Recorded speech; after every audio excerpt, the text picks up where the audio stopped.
সময়ে গৰকা এটা কাহিনী অসমীয়া চিনেমা জগতৰ সোণালী যুগ বুলি ক'লে মনলৈ অহা এখন ছবি ৮০ দশকৰ ১৯৮৩ চনত মুক্তি লাভ কৰা NC প্ৰডাকশ্যন বেনাৰত নিৰ্মিত ককা দেউতা নাতি আৰু হাতী ছবিখনৰ ধাৰাবাহিকতাক অক্ষুণ্ণ ৰখাৰ স্বাৰ্থত আৰু ধুনীয়া ছবিখন পুনৰ অসমীয়াৰ মাজত প্ৰচলনৰ প্ৰচেষ্টাৰে প্ৰাইড ইজ এণ্টাৰটেইনমেণ্ট লিমিটেডে এই ছবিখনৰ সিকুৱেল নিৰ্মাণ কৰিছে ভাইমন দা ৰুদ্ৰ আৰু মালামাল বয়জৰ বিপুল জনপ্ৰিয়তাৰ পাছত অসমীয়া ছবিৰ সেই সোণালী যুগৰ প্ৰতিচ্ছবি ধাৰাবাহিকতা অক্ষুণ্ণ ৰখাৰ প্ৰয়াসেৰে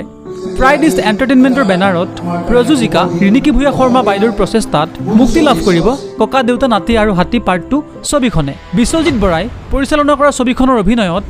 প্ৰাঞ্জল শইকীয়া তপন দাস যতীন বৰা প্ৰস্তুতি পৰাশৰ আদিল হুছেইন আদি বলিষ্ঠ অভিনেতা অভিনেত্ৰীৰ লগতে উৎপল দাস প্ৰীতি কংকনা আৰু নতুন প্ৰজন্মৰ কেইগৰাকীমান অভিনেতা অভিনেত্ৰী থাকিব